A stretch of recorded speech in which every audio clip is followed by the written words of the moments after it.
let me see. Good afternoon to some. Good morning to maybe some others that are on here. I am Angelica Vilpando. I work for the Council for Opportunity and Education, and I am here with Maureen Hoyler, who is our president of COE, to talk about some of the things that are going on within your program, within the with some of the things that are going on still with COVID. Hopefully we can answer some questions. We're going to let you have the opportunity, hopefully, to give suggestions to your peers while you're on this call. I'm going to allow. Okay, so Maureen, I think you should be able to open your video now. Okay, great. Thank you. Perfect. So some logistics, we are recording this. We will send this out to you. Also at the very end, I will put into the chat box after we get done the slide deck for this, but it will come out with the recording as well about a week later. So you will have that. We will ask you that you have questions to please put your questions into the Q&A. If you have comments, or I think Maureen's going to ask you a number of questions. If you can put your information into the chat box, that would be fantastic. All right, so on the way we go, I'm turning it over to you, Maureen. Thanks a lot, Jolie. Really, the reason she turns it over to me is she has all the answers, but I have no of the technical competence. So that's why I'm talking and she's doing the work. So let's look at the agenda. So we're going to go over some issues here that affect your continued funding. The first is substantial progress. Related to that is making your numbers, stipend increases, which affects Mcnai, immediately entering graduate school. One of the issues with the for the Mcnai programs. Interim reports for new student support services programs, and what's happening if you have large unspent balances. So if there's other concerns that you have that you'd like us to address, if you'd put those in the chat box, we can go from there. So we'll add them to the agenda. And Maureen, you know, large unspent balances, it would pertain to Mcnai as well. I'm sorry that I didn't put that on there. That's true. Thank you very much. So let's go. So substantial progress is a condition of your grant award. And when you get your grant award notification, and all of you have your grant award notification, this allows your institution or agency to draw down funds in the G5 system. The percentage of the numbers that you applied to serve changes in each year of, not each year, but in many of the years of funding. So for student support services, in order to have substantial progress, in order to demonstrate to the Department of Education that your institution is in fact making substantial progress in implementing the student support services grant, for the 2021 year, you'll have to serve 75% of the students that you were funded to serve. The reason that the number is lower in student support services, the percentage is lower in student support services, is that because the department assumes that if you got a new grant in 2021, that it'll take time to hire a director, it will take time to start recruiting. And so for every program in the first year of their grant, it goes down from what it would normally be. Now, this benefits continuing programs as well as new programs, but for student support services, the number is 75%. For Mcnai, it's 85%. If you don't make substantial progress, if you don't make this number, the department has the authority to terminate your grant. So even though it's a 5-year award for student support services, you'll only get 1 year of the award. And for Mcnai, you won't get the last year of your award if you don't make the 75%. This is by the closing date. This is by the last day of the first year. But typically what happens is somewhere around March, the department program specialist reaches out particularly to new grantees, to new institutions and agencies that have just been awarded grants, to find out how much progress they have made in recruiting and serving students.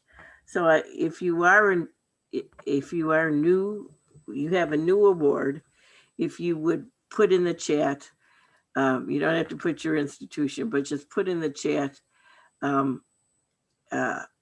have you heard from the Department of Education yet about substantial progress, or about what progress you've made in serving the number you were funded to serve? So it looks like some yes, some no.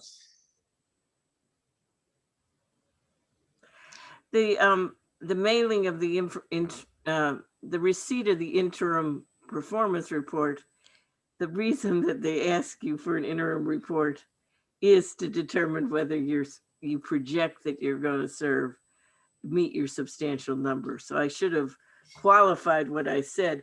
If you've got a request for an interim report, this is in fact a request to show them that you're going to make 75%. And Maureen, just to let you know, we do have a poll question on that. So if you want me to start that poll. Let's do that. Okay. So the question is, will you hit your substantial progress by the end of the year? And your answers are yes, already made it. Yes, I will make it. Trying hard to hit it, and I am confident. Trying hard to hit it, and I am nervous. Not a chance. So I'm launching the poll now.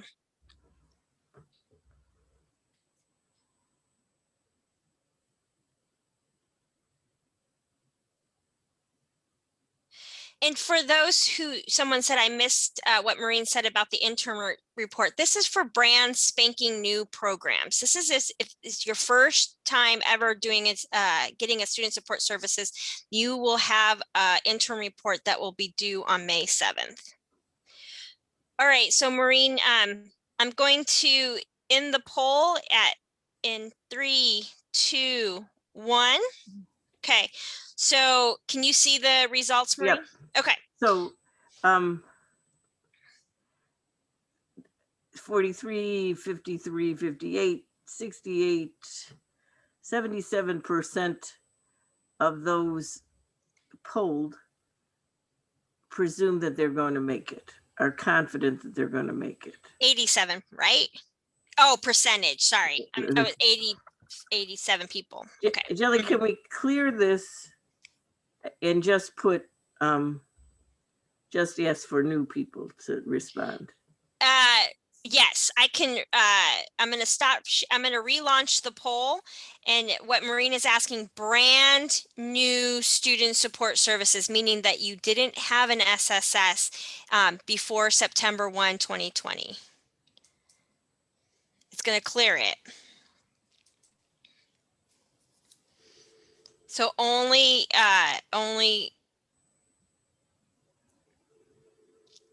yes, only respond if you have a brand spanking new SSS.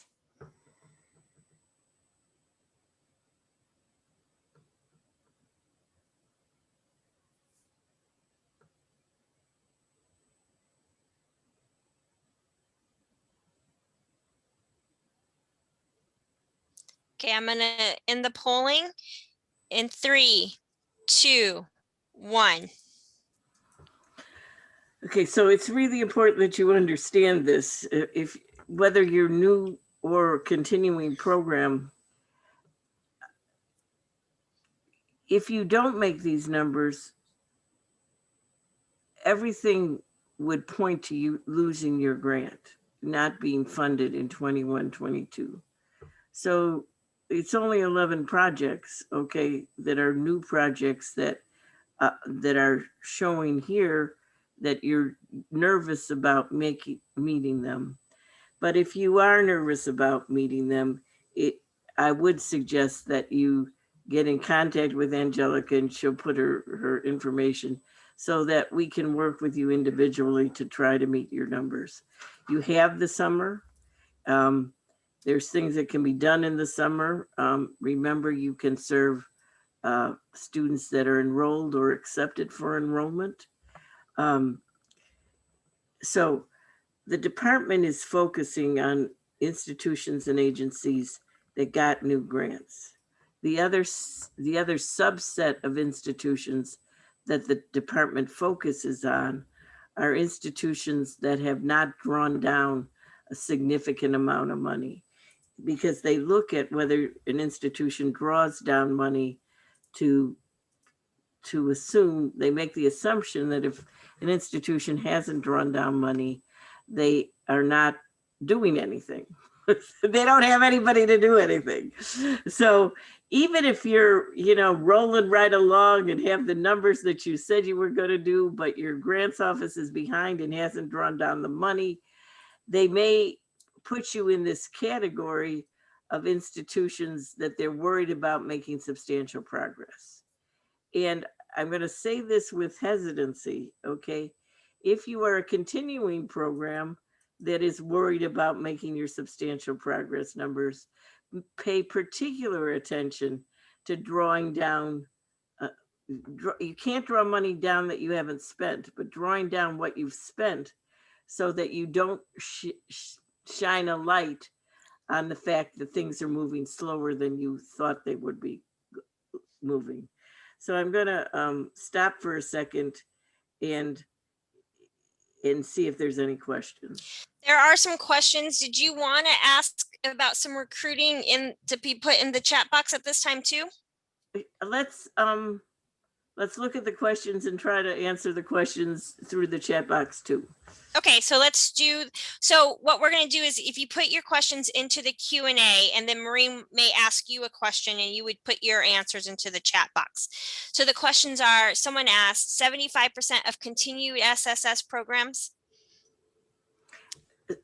75% of all SSS programs, continuing and new. And look 70%. Sorry, go ahead.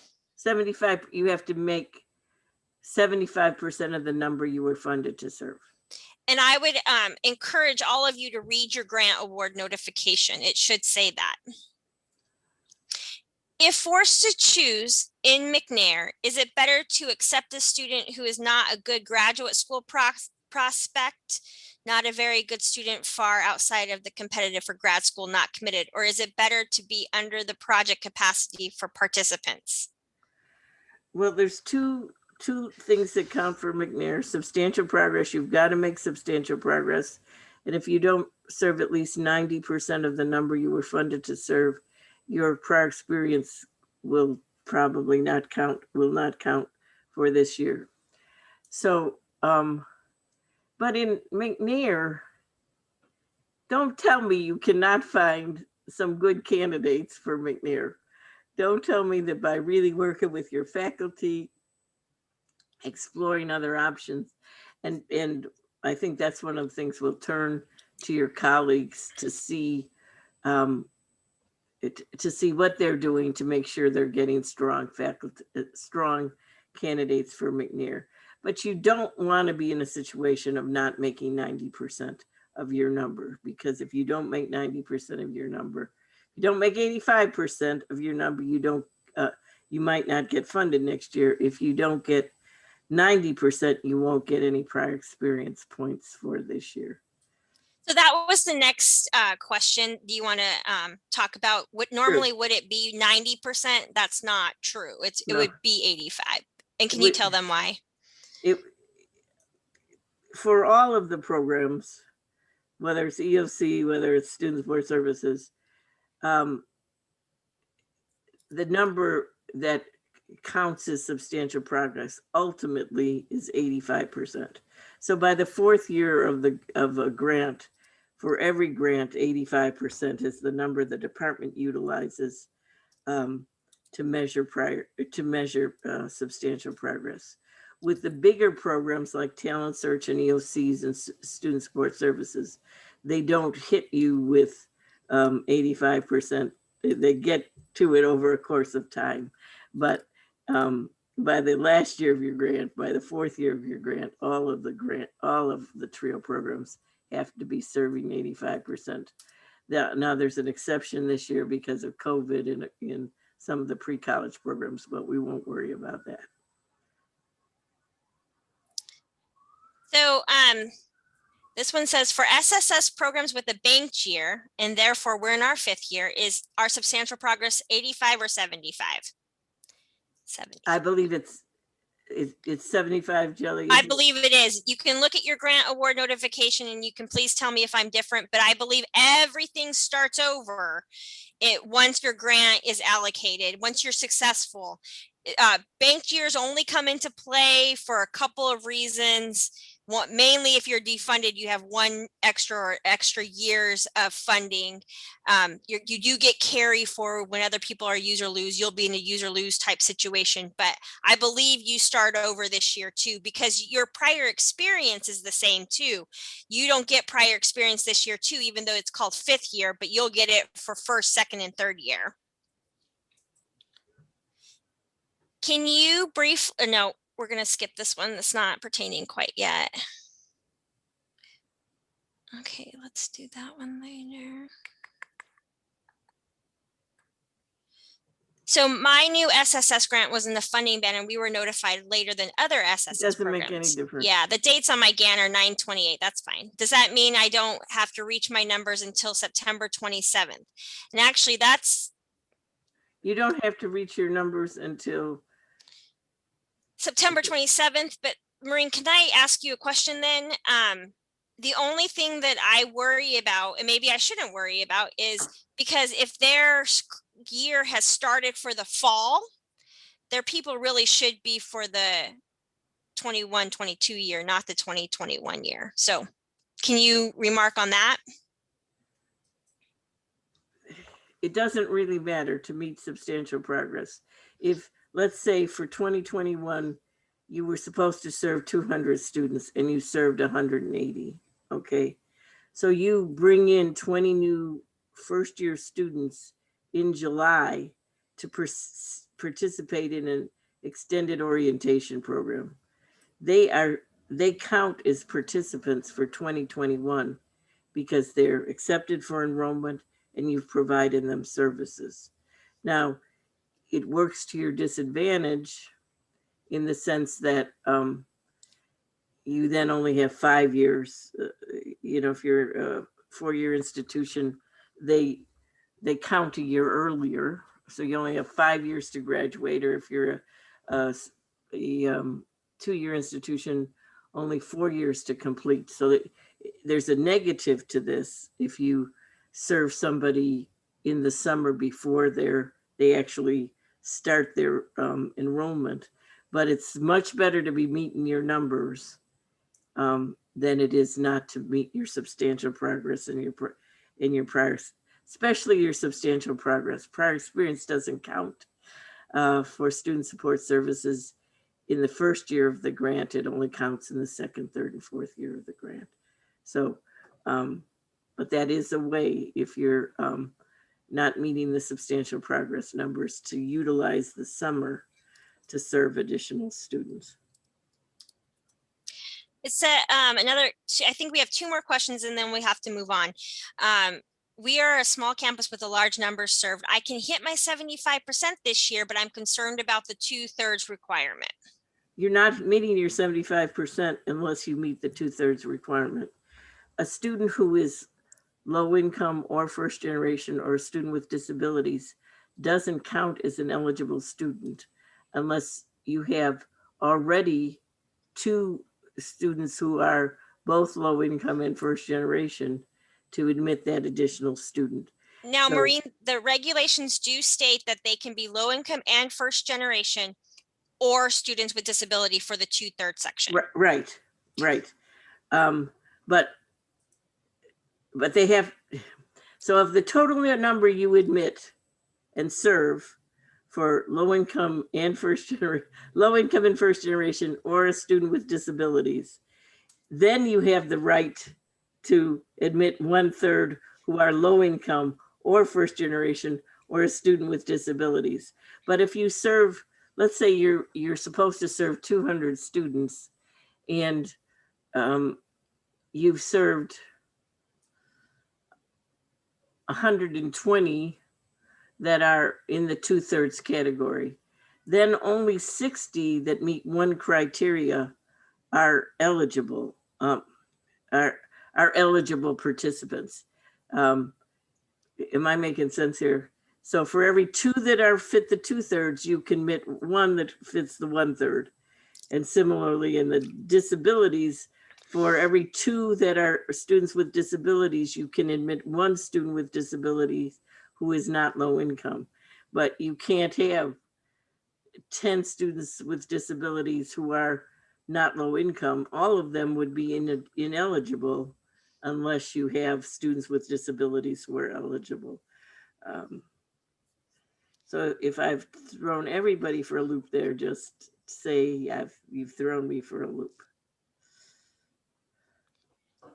Someone said you don't meet your total numbers if you don't have the correct percentages. That's Correct. a much better way of saying Yeah, it. you're serving non-participants essentially. Okay, the last question we're going to take for right now is 90% is our prior year experience for year 2, right? Without 90% of students or numbers funded to serve, you won't get prior experience points in year 2. That's absolutely correct. Okay. So we should go on, right? Yep, we're going to go on. Okay. Before we go on, Jelly, for people in student support services, are there individuals who have come up with creative ways of recruiting students, even though it's May? If 1 or 2 of you could share those ways with your colleagues, please do that. And please put panelists and attendees, please, so everybody can see it. And if you did put something into the chat box and you just did it to the panelists, can you redo it and put it into for panelists and attendees, please?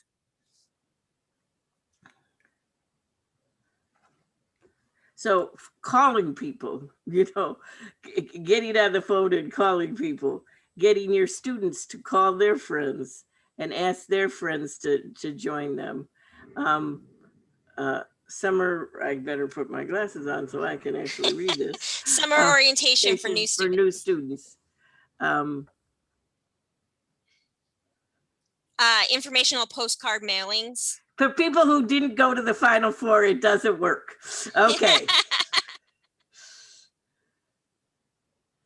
Tabling sessions at department fairs.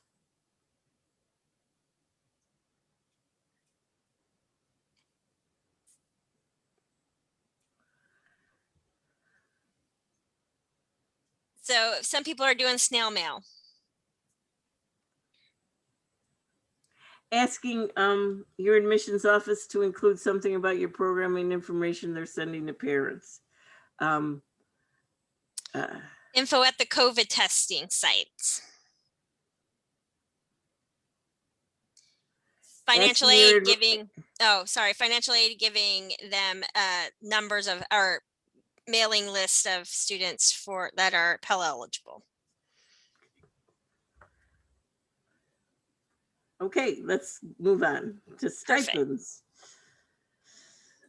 Perfect.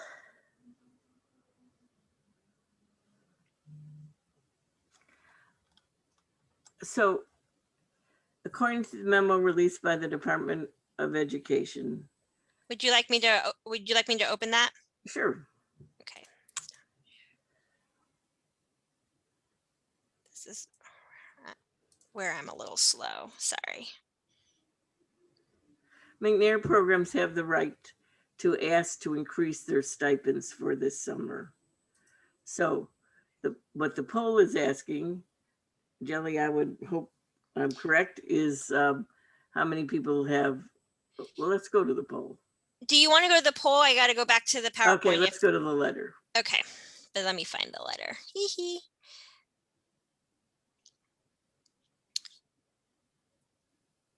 I have, when I'm in the office, it's a little bit easier for me to have things opened up.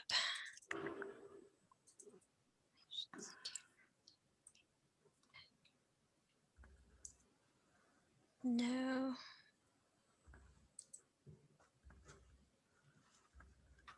I don't think this is right. Sorry about that.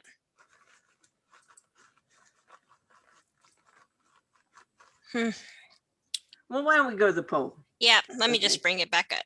So, do you want to tell them what it said and for McNair about this? They could increase stipend. SSS, they said they couldn't unless they were on an NCE. Well, she has just said it. If you had a banked year, okay, for student support services, you could provide, if you're in any other program, so all student support services programs, except those with a banked year, you cannot provide any stipends. So our new poll is what, Jilly? This is for stipends for, this is for McNair only. But it says substantial progress unless I'm looking at the wrong thing. I'm gonna open it up and it should say stipends. So it's asking you, McNair participants, are you going to ask for increased stipends? Have you submitted your request? And have you heard? So let's see what it says. McNair only.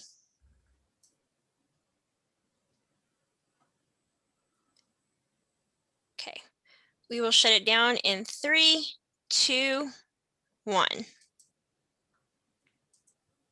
Okay.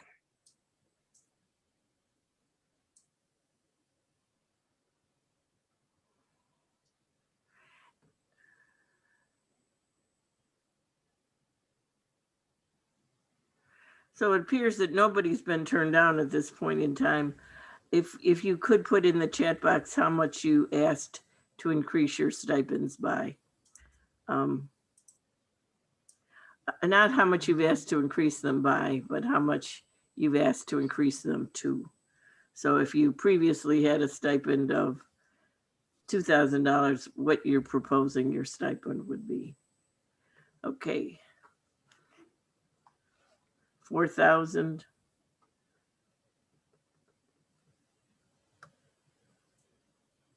3,200. Somebody indicated that they didn't increase stipends, but they were giving a housing allowance. So the regulations, in fact, the law specifically allow you to give both a stipend and a housing and room and board. So you can, if you didn't previously give room and board or room or board,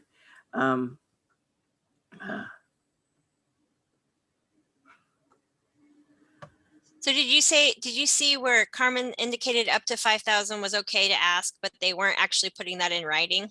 Right. Okay. And somebody got a 5,000 summer plus 1,500 academic year.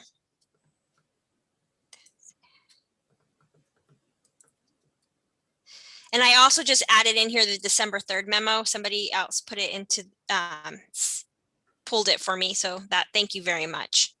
So I just resent it out. So I want to just say this one more time.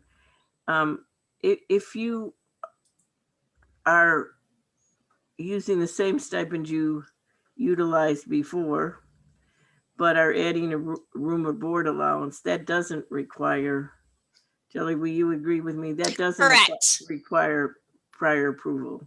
Correct, it does not. But if you're increasing the stipend, if that's how you're terming the increase in money that you're giving people, that does require written approval. Okay, I think that covers it. Perfect. Do you want me to check on some questions, or do you want me to? I do want to say student support services has no provision in the law for stipends. They only have provision for grant aid. And the limitation on grant aid is that it has to equal no more than the maximum Pell Grant and no less than the minimum Pell Grant. And I should know this, but don't. The minimum Pell Grant for the 2021 academic year is escaped me entirely. So somebody told us, $637. So if you're going yeah, to give it's anybody, $639, I think, but okay. Okay, so let's say 640 because then I can divide it. Okay. So that doesn't mean you have to give 640. Let's say you could give 320 for the first semester, 320 for the second semester, or you could give 320 for the second semester and 320 for the summer and still meet the minimum requirements.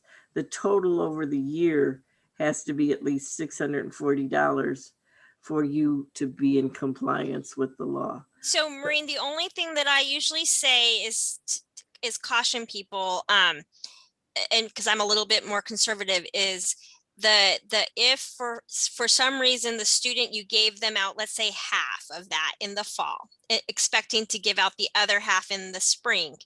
They don't come back in the spring or the summer and they go into a new year, they're out of compliance because they had to have given the minimum.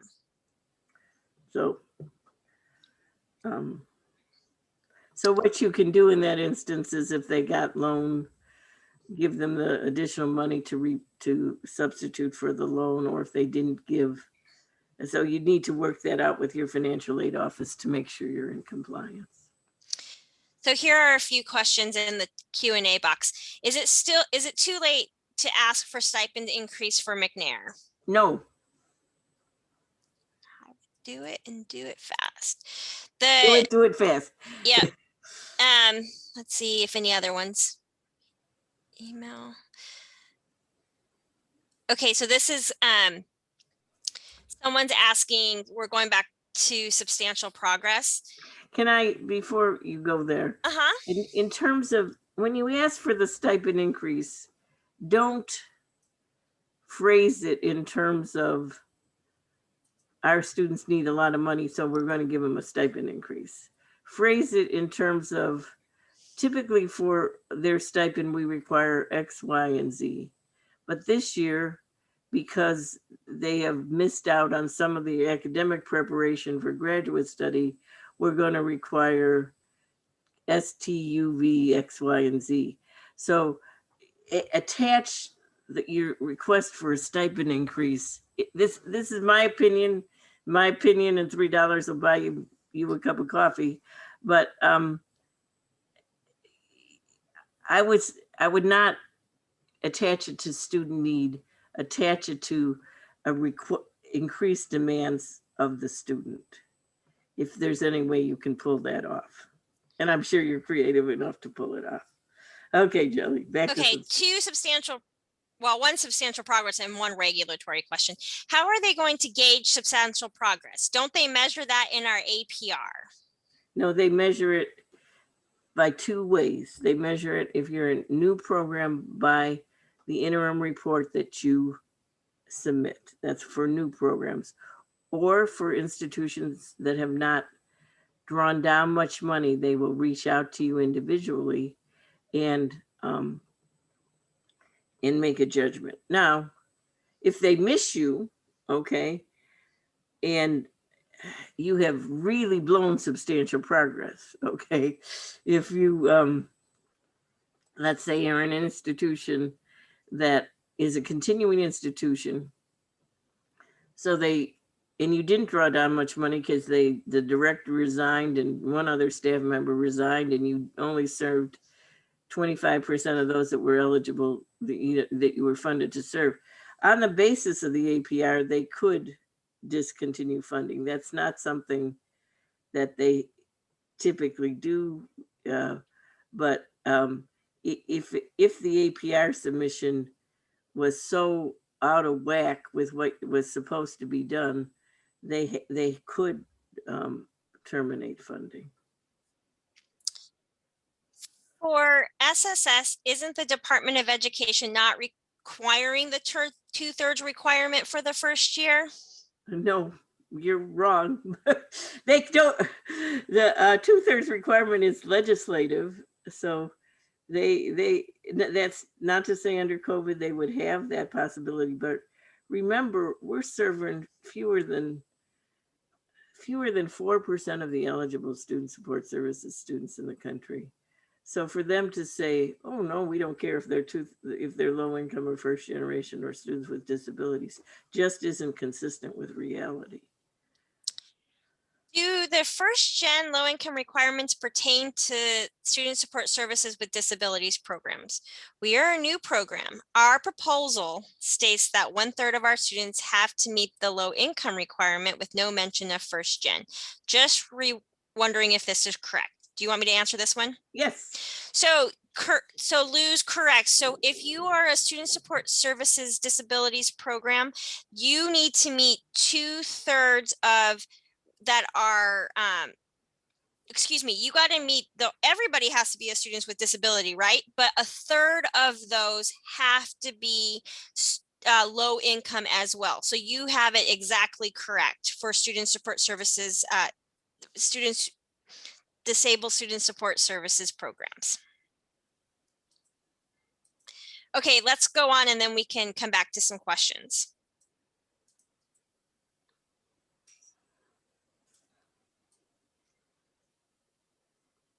Do you want to talk about grant aid, Maureen? I think, sure.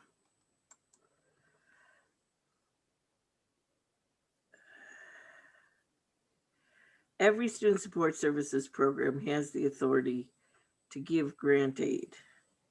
If you have a line item in your budget that for grant aid, if you were a Title III or Title V institution, if you're eligible for Title III or Title V, whether or not you receive it, you have no matching requirement on the grant aid.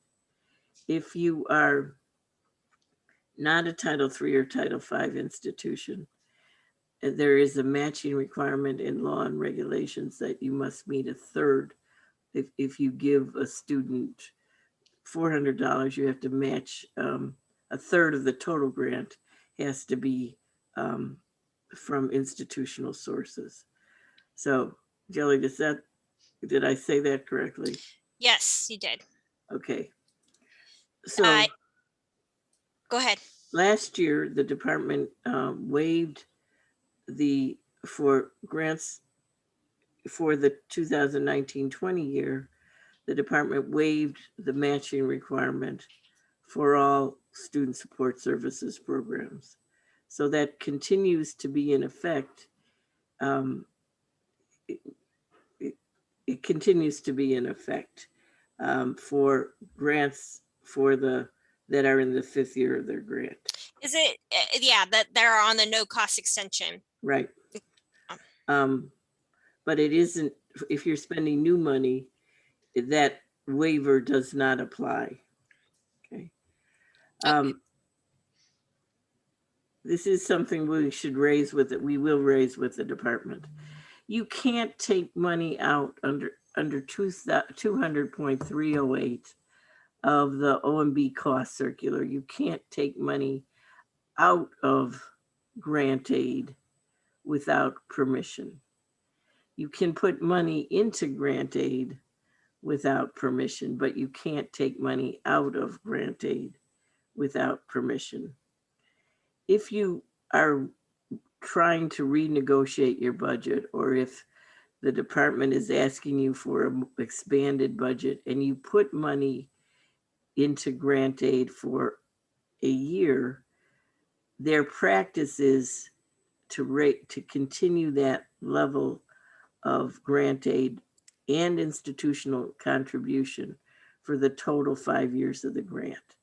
But let's say you're at the end of the first year, you have $2,000 unspent funds, because somebody was on leave, so you put that money into grant aid for a one-time only situation, and your financial aid office agrees to match it. that doesn't require.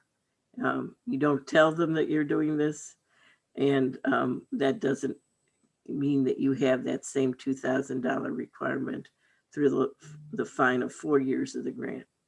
Now, for everybody who has a student support services grant, especially new programs, ask your finance office if one day you can just sit with them as they submit their request under the G5 system to draw down money. You'll see that when you draw down money, when your institution draws down money on your grant, it doesn't say what you're going to use that money for. It just says, we've spent this money, we're drawing this down. Now on your APR, you do say who you've given grant aid to, but in drawing down the funds, there's no, you could be spending it for salaries, you could be spending it for grant aid. It doesn't, it doesn't show in your drawdown. That is true. There is a 20% maximum. You can't spend more than 20% of your total student support services grant in grant aid. The Congress wanted to make sure that student support services was not seen as a financial assistance program, but that it was primarily addressing non-financial obstacles to student graduation. Okay, we have, can we give this money if we don't offer grant aid? Well, that's what I just said. But as you can tell, I probably didn't say it very No, clearly. I was typing when I should have been listening. I'm sorry. Okay. Let's see. Here's another one that you might have done. So I'm sure you didn't. For supplemental grant aid awards in SSS, how much of an increase is allowed this year? And aren't we required to determine unmet need first? Our financial aid department will not release this information to us. Interesting. Then go to your supervisor and have your supervisor go to their supervisor and have their supervisor go to their supervisor. Because clearly on its face, do they really want some student to go to the newspaper and say, institution A doesn't want to give me, they have money to give me and that's been given to them by the federal government, but they won't go through the bureaucratic requirements to give me this money. I mean, is that really what they want to be said, is that they're not interested in making sure that students have all the grant aid available to them? Don't let your financial aid office get away with that.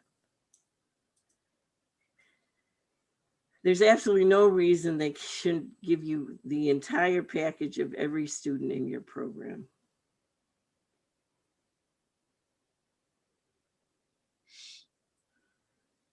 If now AANAPISI grant institution, are we exempt from the match? We usually apply with the exemption with Title III or Title V match. I believe you are, but could you email Jelly and we'll just confirm that? I gotta make sure, as long as it's under Title III or Title V, this particular grant, which I think it is, then it works. But if we just gotta look at that. And that she's telling you to email me. So I will put my email into the. I'm always telling you to email her. when in. Okay, there you go. Why don't we go on and then we can come back. If you're a Mcnai program, you received a survey from us. It was a short survey asking if you have in the past recommended students take advantage of post-baccalaureate programs rather than like Fulbrights or other fellowship programs, rather than teach for America programs that provide money for graduate school, any kind of program that you think would enhance your students' chances of being successful in doctoral programs. The overwhelming number of respondents responded back by saying, yes, they did have students in that situation And sometimes they did recommend they delay, and sometimes it costs them prior experience points. So we are raising with the Assistant Secretary this concern. The department has the authority, the framing of the objectives in the Mcnair competition is not regulatory, so they don't have to go through, they have to go through OMB, but they don't have to go through negotiated rulemaking to change the objectives.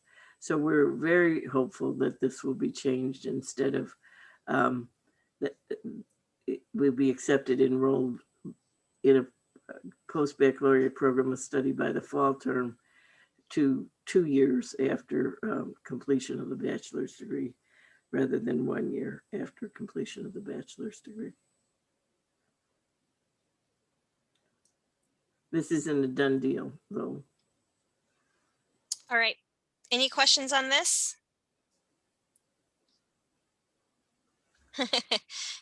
We are to I'm not sure if I say your name right, but prayer hands to Charlena. Okay.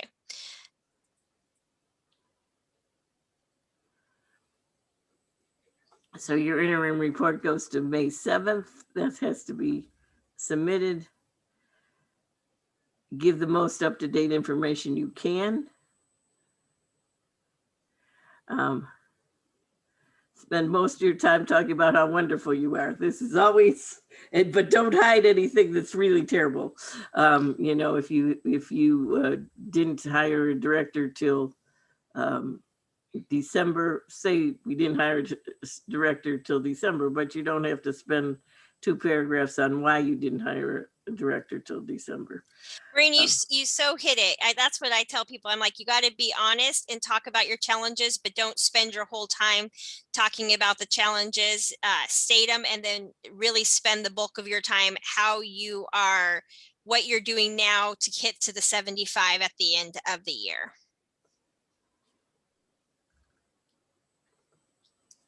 Okay.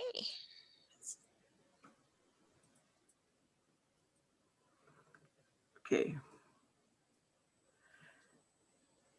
The same section that we were talking about that said section 200.308 of the OMB cost circular, it has it's probably it has more in it that you'll use than any other section of the OMB cost circular. And then section D was where it talks about you can't take money out of grant aid. It doesn't use the word grant aid, but it uses the word direct payments to students without prior experience, without prior approval. Section D gives the any department, this is not just the Department of Education, the authority to allow carryover from 1 year to the next. So from the 2021 program year to the 21-22 program year.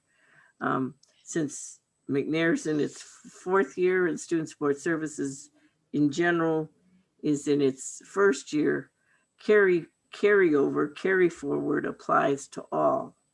Now, the department's typical practice is that they allow up to $30,000 of carry forward money without question. So if Student Support Services has $30,000 at the end of the year, they just until the money is gone, you just keep spending, and then the money's gone and you move into your 2021-22 grant. Same is true with Mcnair. Now in 1920, because of the pandemic, in almost every case, the department allowed unlimited carryover.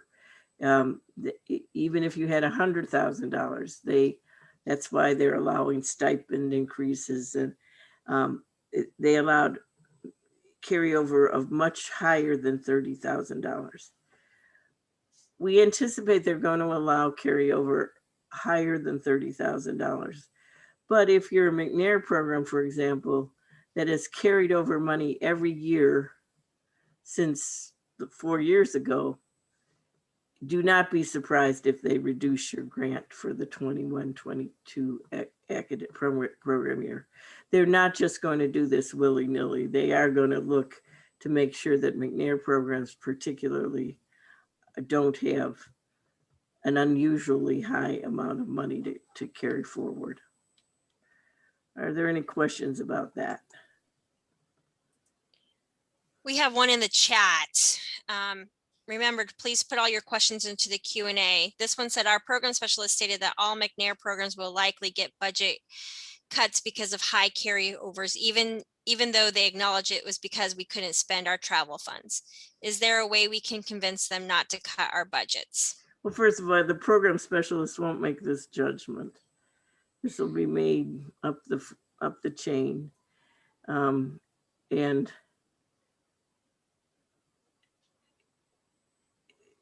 there of course is always the possibility that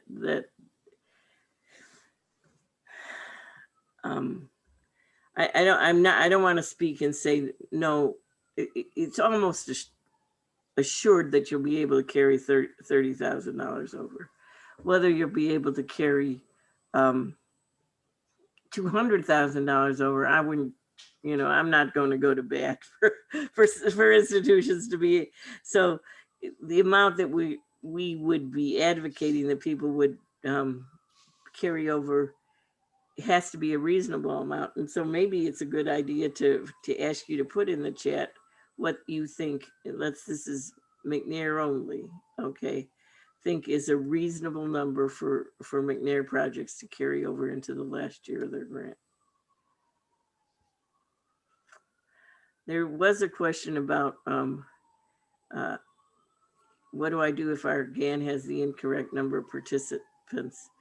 You need to write Dr. Bird Johnson, write the branch chief who I think it's James Davis for Student Support Services. I think that's who asked us. I'm not positive. If it's McNair, it's Rashawn Moore. And copy Dr. Bird Johnson. If you don't hear a response within a week, send another one. If you don't have a response within another week, send it to me. This time I'll actually say, and Angelica will put my email in the chat. So, the reason why the McNair, I'm guessing, why they don't want you to carry over really large balances is because you only have 1 year to spend it. So if you are carrying over really large balances, even though if maybe the world does open up again, it would still not be enough for you to be able to spend. So you really need to think about spending your money now. And understand that the caution they were giving to you was not, it was not punitive. They weren't saying, oh, we're not going to let you carry over money because you've been such terrible people. What they're saying is at the end of 21-22, money that you don't have, that you haven't spent goes back to the Treasury. It doesn't go to TRIO students. It goes back to the Treasury, just like if you were writing a check for income taxes. If they reduce your grant by the amount that it's not reasonable for you to spend in 1 year, they can use that to fund additional talent search and EOC programs in this competition. So they're not trying to be punitive about this. What they're trying to do is make sure that the most students are served and the least amount of money goes back to the Treasury.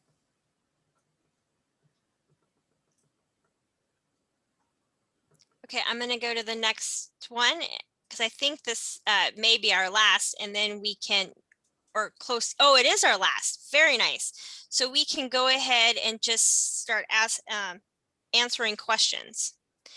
And what I'm going to do is I'm going to start up from the top and work our way down for some of them that I have skipped. what cohort would we report on the 2021 APR for new summer students who served the summer of 2021? You have to report on your APR anybody you served in the period from the first day of the grant year to the last day of the grant year. So that is your cohort. It doesn't matter whether they're juniors in college or sophomores in college or seniors in college. So I do know that if this is, I do know that there is a way that you can do, and I'm not an APR expert at all. Actually, I'm the opposite of an APR expert, but there is a way that you can do summer only and not start the cohort until the fall, because they give you that whole year instead of you but you still get to count them for the summer. Somebody had to pound that into my head just this last month. Okay, can you briefly discuss participant support costs? I understand that the regs identify grant aid and student travel, but I've heard from other directors that supplies for students and possibly the cost of cultural event speakers should be included too. Can you clarify? Well, remember that what is most important here is what is called consistent treatment, that your institution covers participant support costs consistently, okay? So that if they have a graduate program that they count the same things as participant support costs as they do in student support services. My recommendation on this, if there's an institution that is looking for how to do this, is this language has been in the cost circulars for a long, long time. And the model for it is graduate fellowships, from NSF or NIH. And typically when you get a graduate fellowship, they give you X number of dollars and they say you have to spend at least X percentage of your money on participant support costs. So that's money that goes to the participant. It's tuition, it's room and board, it's anything that it can be attached to the person's name. So if you're in Mcnai, it would include a plane ticket if you're sending them to to present but it wouldn't include a bus because that's not attached to any person's name. So again, it's the kind of thing that would go in a fellowship. So in my view, it would not include student supplies. It would not include cultural events. Only something that is a direct payment or in the nature of a direct payment to a student. And I would just like to add that if you're McNair, but there's an upward bound or an SSS or any other TRIO program at your institution, you need to be doing participant support costs the same. You get with your institution, you have a definition based on the interpretation in participant support costs in the OMB, and everybody needs to be doing the same. UB can't have their own interpretation and SSS have their own. It's look at the definition, it's an OMB, and come up with a decision of how you're going to do participant support costs. And if you want to learn there's more not than a wrong answer to this, right? In the sense that Exactly. This isn't defined. It's defined in a way that you can look at it and say, well, this is how we're going to handle it. But again, it's your institution that handles it. It's not you as a project that handles it.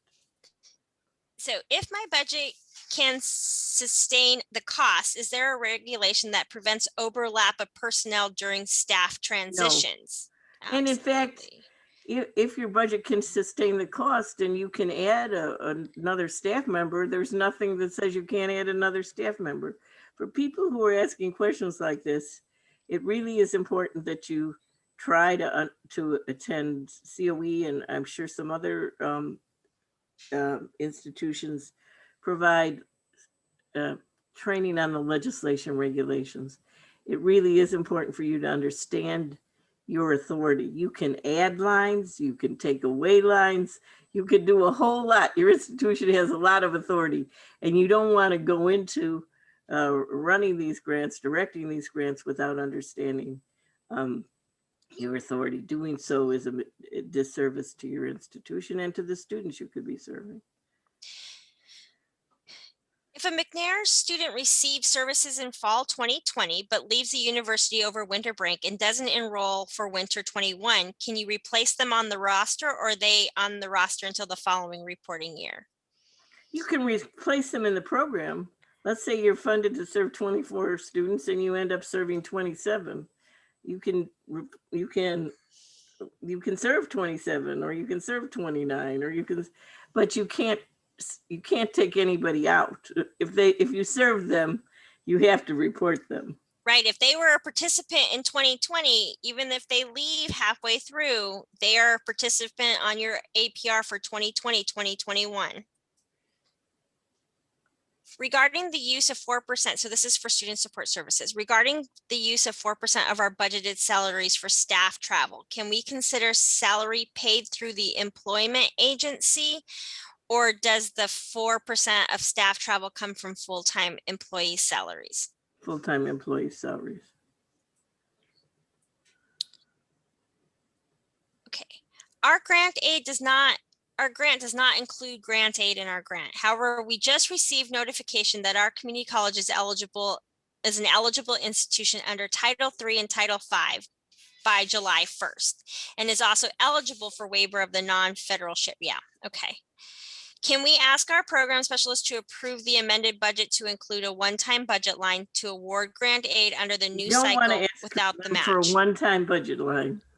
If you want to do a 5-year budget line, you should ask for them to approve it. If you don't want to do a 5-year, if you don't want to do it throughout your grant, just do it.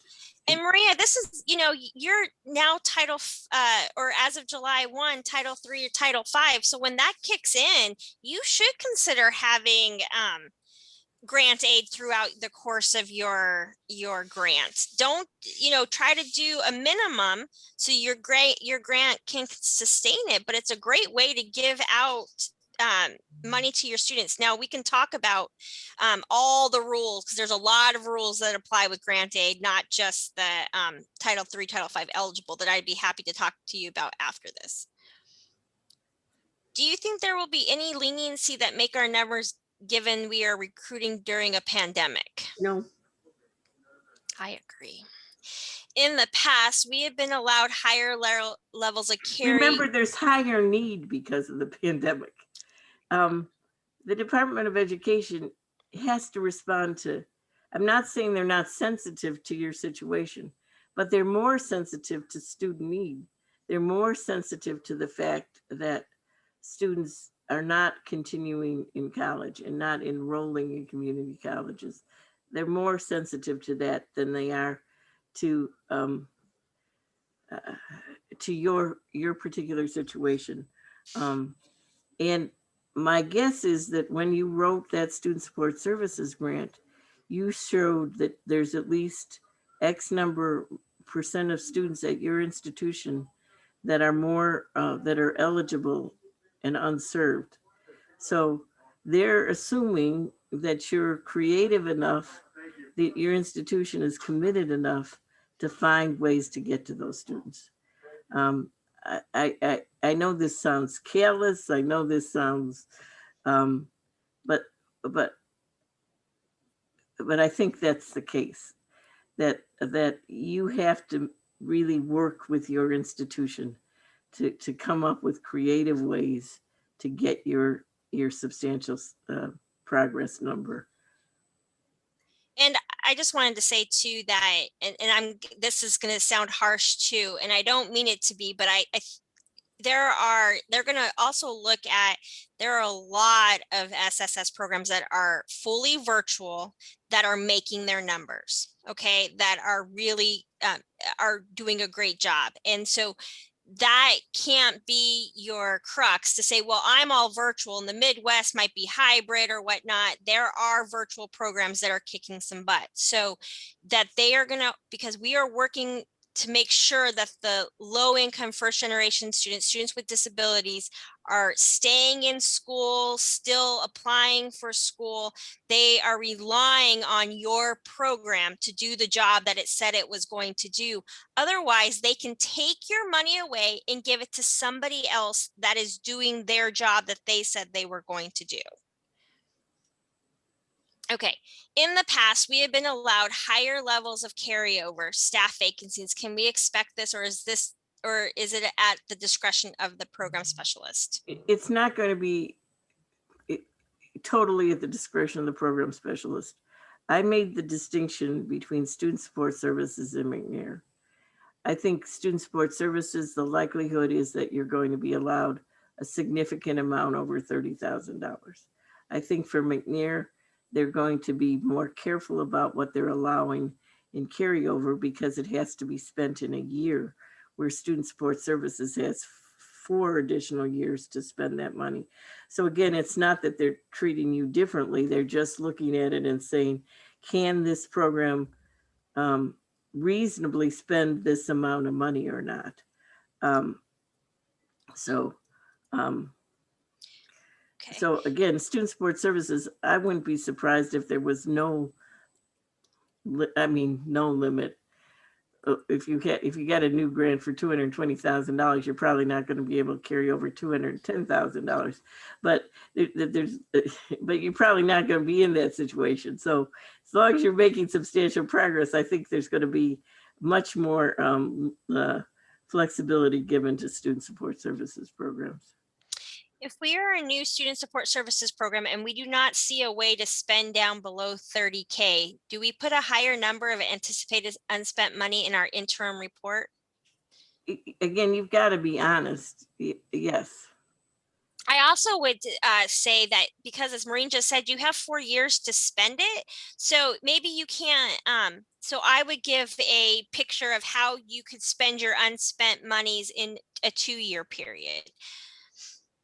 Our SSS program currently is at 60% of our total funded number to serve. We are not a new program and we anticipate that we will meet our 75% this summer. Yay. If we return 100,000 to Ed, is this necessarily a bad thing? Well, as I indicated, I think they're going to allow you to carry over the $100,000 or 70,000 of the $100,000. Yeah. So don't worry about it at this point in time. Nobody knows the answer to this question yet. So it's not a good thing or a bad thing. It's just an unanswered question right now. And remember, okay, so if you are penalized, either SSS or Mcnair for excessive carry forward, you will know because it will come out of your 21-22 21-22 budget, your grant award notification for the next year.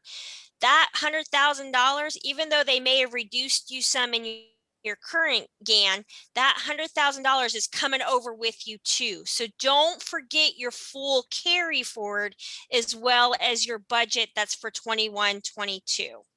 They're not going to reduce you for 21-22 below the amount of money that was your grant year for 2021. But it will include those 2 components. So someone said, if they didn't engage in those 60 days, I don't know what the 60 days is. Okay, they're talking about the minus 60-day probationary period. There's nothing in student support services about any probationary period. There's something in Upward Bound about when a student is a student, but there's nothing. Or student is a participant. Defining a participant. You have to, I don't know, Jelly, can you pull up the student support services regs? Yeah, let me see if I have a better, if I can do this better. Let's see.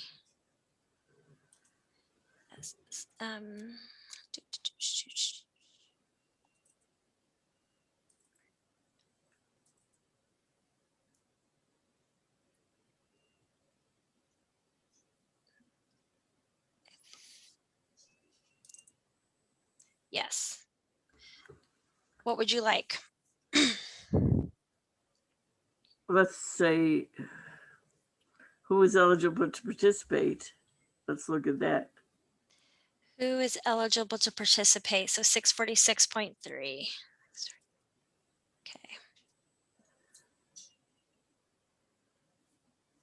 Let me see if I can get, yeah, all of it's in there. See, there's nothing in there that somebody's eligible to participate that has served a probationary period there's nothing comparable to what's in upward bound.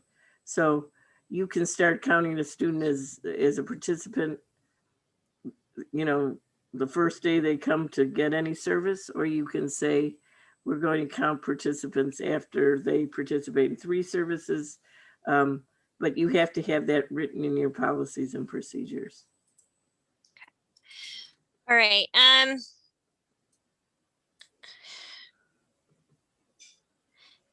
Can you discuss homelessness provision?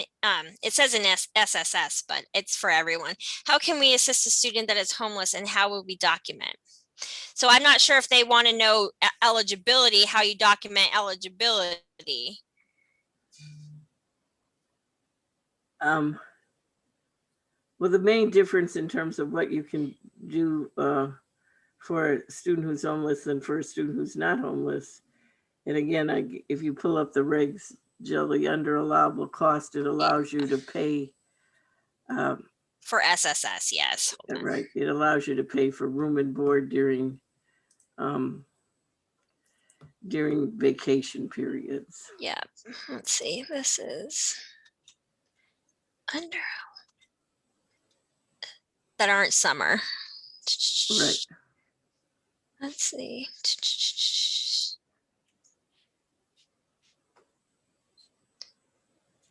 Okay, this is allowability. So,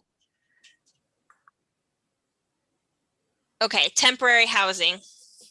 It's J. So, but the typical Students Board Services student who's homeless is a kid who's couch surfing, who's staying with one friend for 2 weeks and then going and staying with their aunt for a week and a half and then going and staying.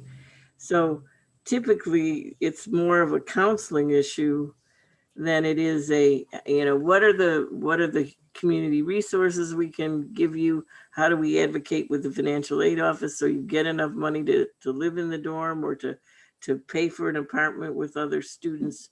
So typically in student support services, it's a advocacy counseling role rather than, and you would document that advocacy and that counseling like you would document any other advocacy or counseling.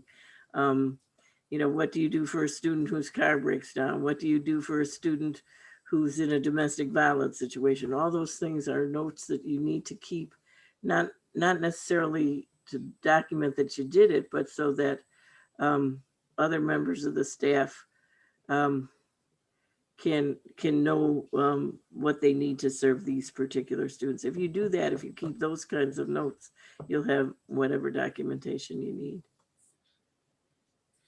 For SSS, do we need program specialist approval to increase the salary line item so our admin assistant can go from full-time to part-time? Angelica, answer that question. You have complete authority over your staff. Your salaries, your time and effort is all done by your institution. Absolutely, you can increase your salary line item to make your admin from part-time to full-time. We're only going to answer a couple more. If we don't get to your questions, just go ahead and email them to angelica.vilpando@coenet.org. I will put that and the slide deck in the chat box before I close out this webinar. So Angelica, when is the last time we do legs regs training? We have a legs regs training for EOC and Veterans Upward Bound this week, and then we will not have it again until sometime in October.